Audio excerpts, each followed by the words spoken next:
Olá, meus irmãos, graça e paz, sejam todos muito bem-vindos. Hoje, dia 12 de dezembro de 2024, estamos terminando o ano, está chegando ao final. E com a graça do Senhor, continuamos aqui estudando a palavra do Senhor, buscando dele a sua orientação. Nós vamos orar nesse instante, pedindo que o Senhor nos conceda graça. Deus Santo e bendito, obrigado, Senhor, pelo dia que o Senhor nos tem concedido, obrigado, Senhor, por este momento onde nós podemos estudar a Tua Palavra. Somos muito gratos ao Senhor por sabermos como o Senhor tem sido bondoso para conosco, como Sua graça e misericórdia tem nos acompanhado cada instante da nossa vida. E em especial, Senhor, te agradecemos pelo privilégio que nos é dado de estudarmos o texto bíblico e procurarmos encontrar nele lições para que possamos viver os Teus caminhos. Te rogamos, meu Pai, nesse instante que o Senhor nos conduza para que o meditar do nosso coração te seja agradável. Te rogamos isso no nome santo de Cristo Jesus. Amém. Queridos, nós vamos abrir as nossas Bíblias no livro de Atos dos Apóstolos, capítulo 18. Nós vamos meditar hoje nos versículos de 24 a 28. Atos dos Apóstolos, capítulo 18, versículos de 24 a 28. Nos diz assim a palavra do Senhor. Nesse meio tempo, chegou a Éfeso um judeu natural de Alexandria, chamado Apolo, homem eloquente e poderoso nas Escrituras. Era ele instruído no caminho do Senhor, e sendo fervoroso de espírito, falava e ensinava com precisão a respeito de Jesus, conhecendo apenas o batismo de João. Ele, pois, começou a falar ousadamente na sinagoga. Ouvindo-o, porém, Priscila e Áquila, tomaram-no consigo e com mais exatidão lhe expuseram o caminho de Deus. Querendo ele percorrer a Acaia, animaram-no os irmãos e escreveram aos discípulos para o receberem. Tendo chegado, auxiliou muito aqueles que, mediante a graça, haviam crido, porque com grande poder convencia publicamente os judeus, provando por meio das Escrituras que o Cristo é Jesus. Irmãos, nós precisamos pensar na forma como o Senhor conduz a sua igreja. Às vezes nós somos tentados a achar que os pastores, os missionários, as lideranças da igreja são aqueles que estão conduzindo a obra do Senhor. Na verdade, meus irmãos, nós somos cooperadores com o Senhor. Quem está conduzindo a obra do Senhor é Ele próprio. Nesse sentido, é a providência do Senhor que conduz, quem cuida da sua igreja. Esse cuidado do Senhor com a sua igreja concede não só proteção, amparo, crescimento, mas concede também algumas bênçãos para essa igreja, como, por exemplo, pastores missionários. Nós, como pastores, somos oferta de Deus, presente de Deus para a sua igreja. Deus não dá igreja para pastores, Deus dá pastores para a igreja. Nesse sentido, ele mostra todo o seu cuidado no fato de que ele não tem grandes campeões, mas muitos casos são trabalhos de formiguinha, como a providência do Senhor vai conduzindo todo esse trabalho, como o Senhor vai conduzindo cada um desses aspectos relacionados à obra do Senhor. E é justamente esse cuidado providente do Senhor, a providência do Senhor cuidando da sua igreja, que nós vemos aqui no texto que nós acabamos de ler. O texto, meus irmãos, está tratando do início da terceira viagem missionária. Paulo esteve pregando na cidade de Corinto, no início desse capítulo número 18. Iniciou-se uma perseguição, foi abafada por Galho, mas Paulo passa 1 ano e 6 meses lá e resolve voltar. No caminho, o texto nos diz que Paulo passa por Éfeso, prega ainda o evangelho lá em Éfeso, mas não tem tempo de ficar lá. Promete que, se Deus quiser, vai voltar, mas continua a sua viagem, vai até Jerusalém, volta para Antioquia da Síria, expõe tudo o que aconteceu, presta os seus relatórios nas duas igrejas, e logo já no versículo 23 já inicia de novo uma terceira viagem.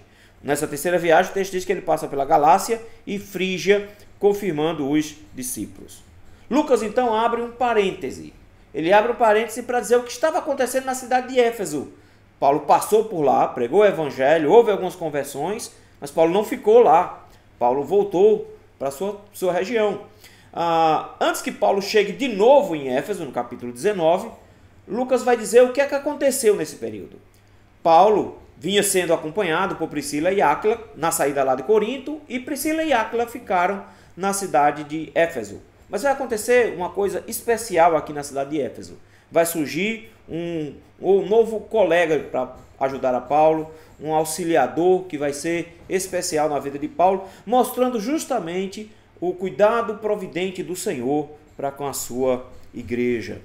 E nesse cuidado providente do Senhor para com a sua igreja, além de levantar pessoas adequadas para a pregação do Evangelho, o texto nos mostra, meus irmãos, o fato de que o Senhor também concede treinamento e capacitação especial para aqueles que vão servir a igreja. Os versículos de 24 a 26 nos mostram isso. O texto diz que nesse meio tempo, ou seja, nesse período em que Paulo esteve pela Galácia e Frígia, antes de chegar em Éfeso, capítulo de número 19, o texto nos diz que nesse meio tempo chegou a Éfeso um judeu natural de Alexandria. Primeira coisa que o texto nos diz, ele era um judeu. E provavelmente um rabino, já que, ao que parece, ele estava de cidade em cidade pregando a palavra. Mas o texto nos diz que ele era de Alexandria, a segunda maior cidade mais importante do Império. A cidade de Alexandria ficava no Egito, era um centro filosófico de conhecimento, um grande comércio, uma cidade muito, muito próspera, uma cidade imensa nessa época, uma quantidade muito grande de pessoas. Tinha um grupo de judeus enorme, há quem chegue a contar perto de 1 milhão de judeus viviam nessa cidade.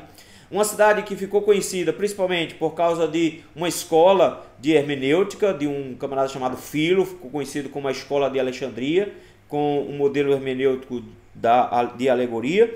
Segundo, pela sua biblioteca, tinha uma biblioteca absurda em Alexandria, e por conta dessa biblioteca muito grande que havia lá, também a tradução do Antigo Testamento para o grego, e conhecida como a Septuaginta, uma referência que foram 70 tradutores. Esse texto foi tão importante que no Novo Testamento inteiro era basicamente o texto que se usava, era o texto que o apóstolo Paulo usava, então se vinha lá de Alexandria. E o texto nos diz que chega então um homem de Alexandria, chamado Apolo.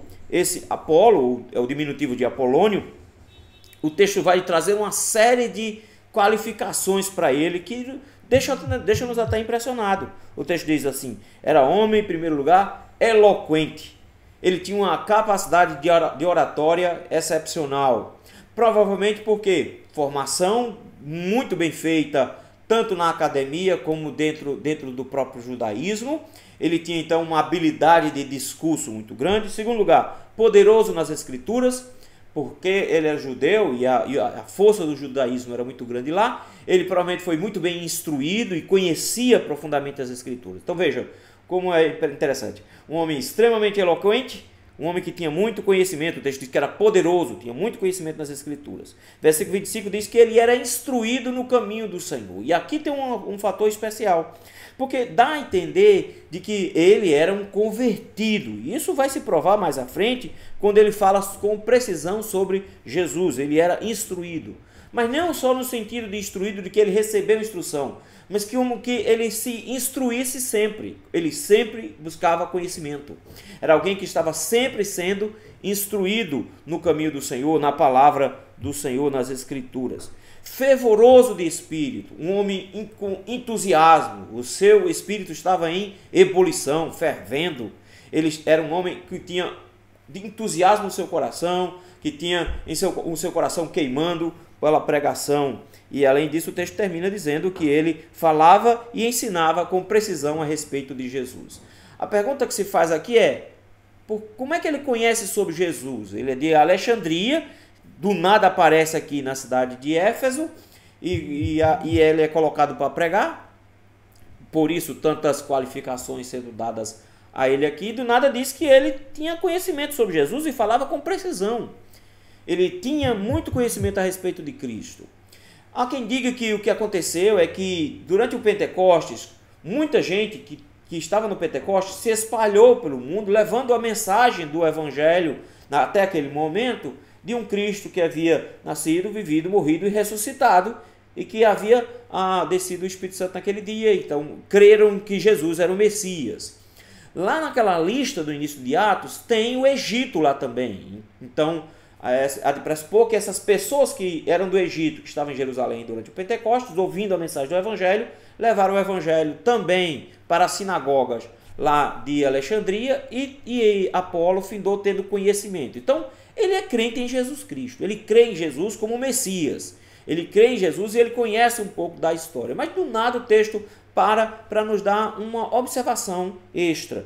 Diz que ele conhecendo apenas o batismo de João. Parece que existe um limitador no conhecimento de Apolo. Ele era um homem eloquente, poderoso nas escrituras, instruído, fervoroso, que ensinava com precisão sobre Jesus, mas não tinha tanto conhecimento sobre Jesus. Esse fato aqui, meus irmãos, é importante porque quando nós chegamos no capítulo 19, o apóstolo Paulo, chegando em Éfeso, encontra também um grupo que também só conhecia o batismo de João. A pergunta que nós fazemos é: o que é que ele quer dizer com esse batismo de João? O batismo de João dizia respeito basicamente ao arrependimento. Então as pessoas buscavam João Batista para buscar do Senhor o perdão por estarem arrependidos. O batismo que Jesus estabelece tem outro conceito. Ele é baseado na fé que se tem na pessoa de Jesus Cristo, é feito em nome do Pai, do Filho e do Espírito Santo e como introdução à igreja cristã. Ao que parece, então, o conhecimento que Apolo tinha era limitado apenas a essa primeira fase. Ele conhecia Jesus como Messias, reconhecia um pouco da história de Jesus, mas não sabia a história da igreja, não sabia como a igreja tinha se encaminhado e não conhecia as doutrinas que já tinham sido estabelecidas e pensadas até agora. Então ele tinha parado no tempo, ele tinha um pouco de conhecimento lá atrás, mas ele não possuía o conhecimento completo que se tinha até agora sobre Cristo, sobre sua obra e assim por diante. Então ele tinha, de certa forma, uma limitação de conhecimento, de entendimento. E aí, meus queridos, o versículo número 26 nos mostra um fator impressionante, porque o texto começa dizendo: existia pessoas pregando, no caso Apolo, dentro das sinagogas, mas com limitações. É tanto que no versículo 26 diz que ele começou a falar ousadamente na sinagoga. Estava ele lá pregando. Ele era um rabino e com certeza deram uma oportunidade para ele. E no momento que ele começa a pregar, lembre que quem frequenta essa sinagoga é Priscila e Áquila, que foram deixados pelo apóstolo Paulo em Éfeso, enquanto Paulo volta para Antioquia. Priscila e Áquila, ouvindo a pregação de Apolo, reconheceram que ele tinha muito fervor, tinha eloquência, tinha muita capacidade, conhecia muitas escrituras, mas que estava limitado no seu conhecimento. E aí acontece um negócio fantástico. O texto nos diz que Priscila e Áquila tomaram-no consigo, como que dizendo, puxaram para o lado e levaram para algum lugar e com mais exatidão lhe expuseram o caminho de Deus. Então, o que eles estão fazendo? Eles estão aparando as arestas, eles estão dando treinamento para Apolo. Apolo, que tinha muito conhecimento sobre as Escrituras e sobre Jesus Cristo, precisava de mais informações. E aí nos leva duas coisas em consideração. Em primeiro lugar, a disposição e a discrição de Priscila e Áquila em fazer isso. Eles não vão exortar a Apolo em público. Eles não vão simplesmente dizer: olha, isso que você está dizendo não é bem assim. Eles chamam do lado. São muito discretos e dispostos a ensinar. O texto coloca a Priscila na frente. É possível que Priscila tenha mais conhecimento bíblico, inclusive, mas de alguma forma o texto diz que eles vão instruir Apolo. O segundo aspecto que é importante notar aqui é a humildade de Apolo.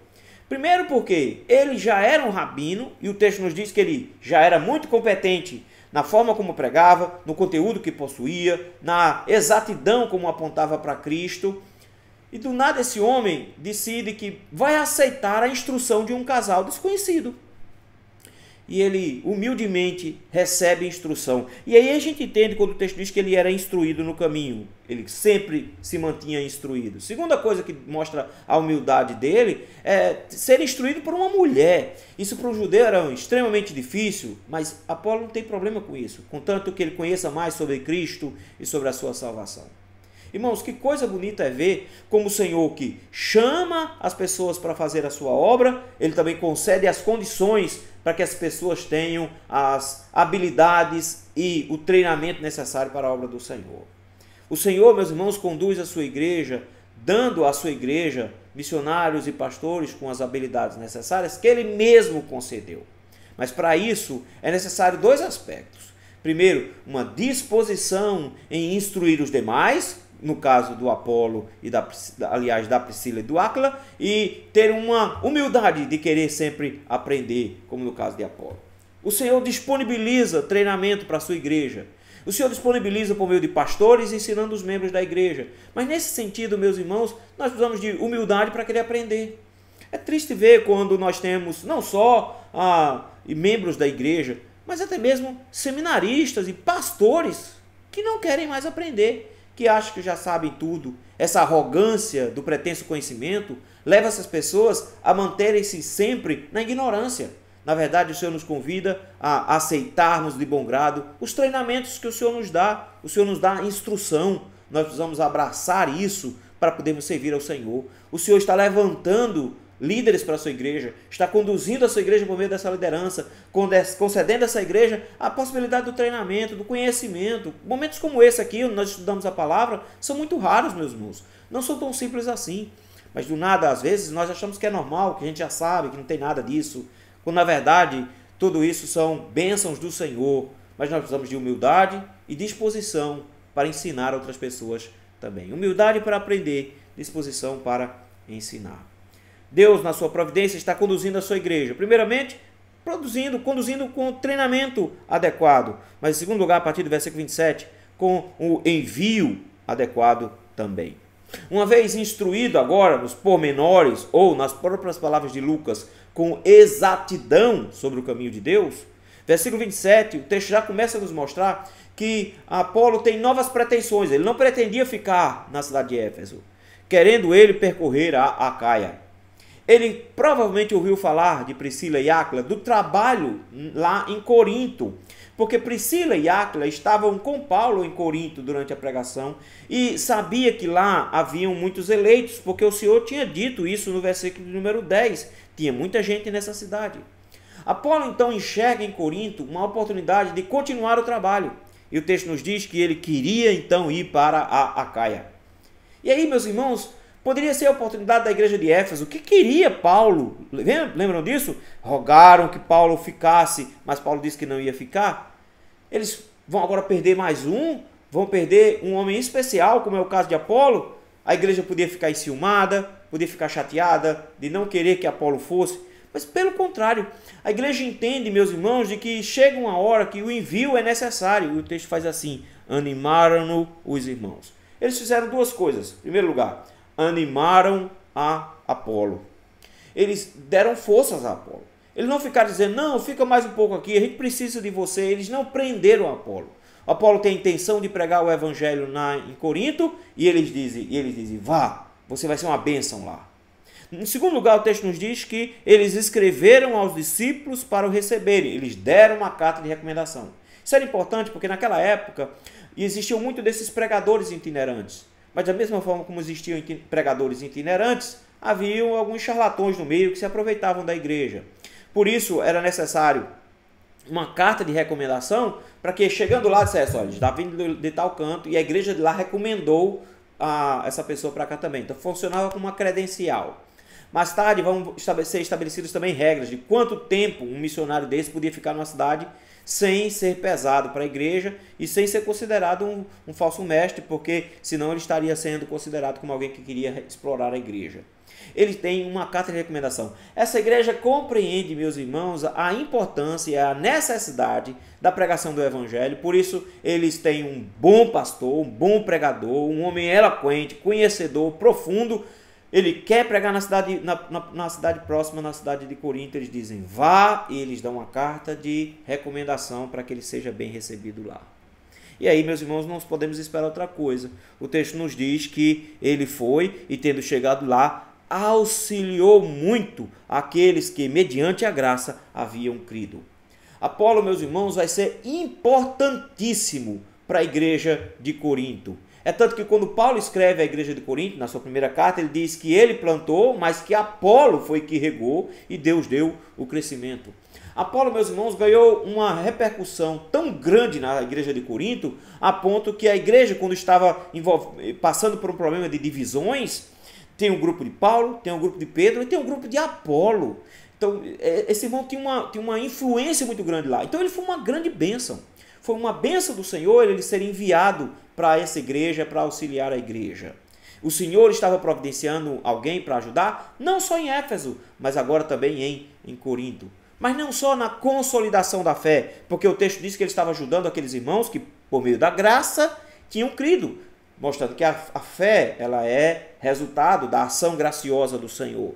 Mas o texto nos diz que ele evangelizava, versículo 28, porque com grande poder, note que ele tinha um espírito fervoroso, versículo de número 25, isso mostra que ele com poder pregava, e ao pregar o texto diz que ele convencia publicamente os judeus, provando por meio das escrituras que Cristo é Jesus. Ele provava que Jesus era o Messias, e o texto nos diz que ele fazia isso publicamente, então ele evangelizava os judeus, provando pelas escrituras. O texto já disse lá atrás que ele era poderoso nas escrituras, que ele falava com precisão a respeito de Cristo, e depois da exposição com mais exatidão feita por Priscila e Áquila, ele tem agora mais qualificação ainda para pregar o evangelho lá na cidade de Corinto. Ele então vai proclamar a mensagem, provando pela Bíblia de que Jesus é o Cristo. E isso fez muita diferença na cidade de Corinto, ampliando, aumentando a igreja por meio do evangelismo. O que nos leva a pensar também, meus irmãos, que o Senhor que nos dá treinamento também nos convida a sermos bênção para os outros também. Isso aqui é importante, queridos, porque às vezes nós temos uma impressão que na igreja as pessoas acham que elas são somente depositárias do evangelho, que elas estão lá somente para resolver a salvação delas, de que os crentes estão lá somente para receber. Mas, meus queridos, a pregação do evangelho é responsabilidade de cada cristão. Apolo sabe disso. E uma vez que já pregou o evangelho em Éfeso, ele vai para Corinto e ele é uma bênção em Corinto.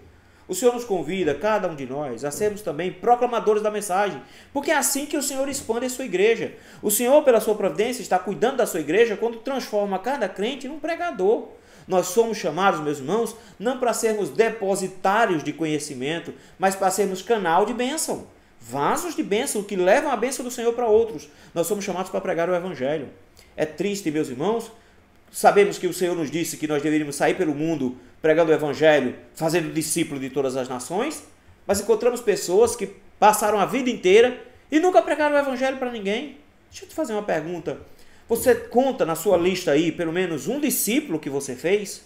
Uma pessoa que você ganhou para Cristo? Uma pessoa que você evangelizou e acompanhou e que essa pessoa hoje está caminhando firme nos passos do Senhor? Uma única pessoa. Como você se considera um cristão se você ainda não foi enviado ao evangelismo? O Senhor cuida da sua igreja por meio da pregação do evangelho. Cada um de nós somos chamados a sermos bênção proclamando o evangelho. Foi isso que o Apolo fez. Não fica estagnado na cidade de Éfeso. Ele vai pregar o evangelho em outros lugares. E por isso mesmo ele foi uma bênção enorme na cidade de Corinto. O texto nos mostra, meus irmãos, que o Senhor está cuidando da sua igreja. E o Senhor cuida da sua igreja levantando e dando treinamento para as pessoas e enviando essas pessoas para a pregação do evangelho. Isso nos traz agora alguns desafios. O primeiro desafio é: busque humildemente aprender mais do Senhor. Busque conhecer mais o Senhor. A arrogância de achar que já sabe o suficiente, a arrogância de achar que não precisa de mais pregação, não precisa de mais conhecimento, que não precisa saber mais do Senhor, que não precisa ler, que não precisa ouvir, essa arrogância não só te torna um medíocre, como te torna inabilitado para a obra do Senhor. O Senhor te convida a continuar aprendendo. Por isso, tenha humildade para aprender, não só com grandes homens, com grandes teólogos da internet, mas aprender com pessoas simples, com os irmãos da igreja. Aprenda a instrução da palavra do Senhor. Tenha humildade. Mas não só isso, se disponha então a ensinar a outros também. Se disponha você também a instruir outros irmãos, a abençoar outros irmãos com o conhecimento que você tem, com o aconselhamento que você já possui. Instrua outros irmãos na fé também. O que nos leva, meus irmãos, ao segundo desafio. Aceite o envio do Senhor para pregar para os outros. Você não pode ficar com o conhecimento que você possui. O Senhor te convida a proclamar esse evangelho para outras pessoas. Todo cristão tem que ser uma bênção. Todo cristão tem que ser um proclamador da mensagem. Cada um de nós somos chamados a continuar essa mensagem, fazendo discípulo de todas as nações. Se você ainda não tem nenhum discípulo, se você ainda não fez nenhum discípulo para Cristo, se você ainda não participou da pregação do Evangelho e nunca foi um instrumento do Senhor para levar o Evangelho para alguém, eu te desafio hoje que você se utilize do que o Senhor já te instruiu e pregue o Evangelho. E você vai ver uma coisa fantástica de como o Senhor te fará lembrar de versículos e de instruções que você já ouviu. Você já tem treinamento, você precisa pregar o Evangelho. Esse é o nosso grande desafio. É o Senhor que está construindo a sua igreja. Pela providência, é o Senhor que está cuidando da sua igreja. Ele cuida da sua igreja, treinando a sua igreja e enviando a sua igreja. O treinamento nós temos o tempo inteiro grandes pregadores nos ensinando, mas nós temos também que proclamar isso, repassar isso e não esperar que um grupo específico faça. Nós somos convidados então a sermos agentes desse cuidado de Deus para com a sua igreja. Que Deus nos dê graça, meus irmãos. Vamos orar? Pai Santo, obrigado, Senhor, por nos lembrar de que nós somos sempre instruídos por Ti. Por isso, dá-nos humildade para que possamos, meu Pai, aprender mais do Senhor. Mas que não sejamos somente depositários, aprendendo e aprendendo, mas que o que aprendemos possamos passar adiante como missionários, evangelizando as pessoas que estão ao nosso redor. Ajuda-nos, ó Senhor, para que sejamos agentes do cuidado providente do Senhor para com a sua igreja. No nome santo de Cristo que te pedimos. Amém. Irmãos, deixe-me mandar um abraço para aqueles que colocaram a mensagem na semana passada. Em primeiro lugar, Dilma, um abraço, minha irmã. Deus abençoe, um abraço no Léo. Cosmo, mandou uma palavra aqui também, graça e paz. O Senhor continue abençoando a todos os queridos irmãos. Um abraço, Cosmo, um abraço na sua esposa também. Obrigado, meu irmão. A irmã Joana Ribeiro escreveu aqui também, diz: a paz do Senhor, amado pastor, não importa se é ao vivo ou gravado, somos muito abençoados com este estudo tão bem ensinado. Deus continue te abençoando e não se canse. Deus renove suas forças. Obrigado, minha irmã. Deus abençoe também. Deus te dê graça. Obrigado pela companhia. E por último, o Léo está por aqui também. Alex, obrigado, meu querido. Deus abençoe. Você também escreve aqui embaixo. Deixe o seu comentário. A gente está mantendo agora o formato gravado. Deixe o seu comentário aqui. Quinta-feira que vem eu passo o seu recado. Te mando um abraço aqui também. Não se esqueça de curtir. Às vezes a gente tem um número bom de visualizações, mas um número ridículo, muito pequeno de curtidas. Curta, meus irmãos. Quando você faz isso, você diz para o YouTube que esse vídeo é importante e ele começa a distribuir para outras pessoas. Compartilhe esse material no seu Facebook, seu Instagram, tá bom? Assim você consegue também espalhar o Evangelho de Cristo para outras pessoas. Se você é aqui de Recife, domingo pela manhã, 9h30 da manhã, nós temos culto e à noite, 6 horas da noite, nós temos culto novamente. E toda quinta-feira nós estamos aqui, gravado ao vivo, nós estamos aqui estudando a palavra do Senhor. Nós ficamos por aqui e voltamos na próxima quinta, se assim o Senhor nos permitir. Até lá. Tchau, tchau, meus irmãos.